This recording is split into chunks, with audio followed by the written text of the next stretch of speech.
So my name is Kevin Mulqueen. So I'm providing a workshop on Irish Sign Language. We do it with 6 students. It's a workshop, and it's kind of just giving them a taste of what Irish Sign Language is, raising their awareness that it is a national language here in Ireland. I just did the Irish Sign Language workshop.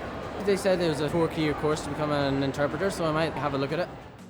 Well, here in Ireland, there is around 45,000 Irish Sign Language users in Ireland. So we do need interpreters because there actually is only around between 80 and 120 interpreters catering to that population in the whole of Ireland.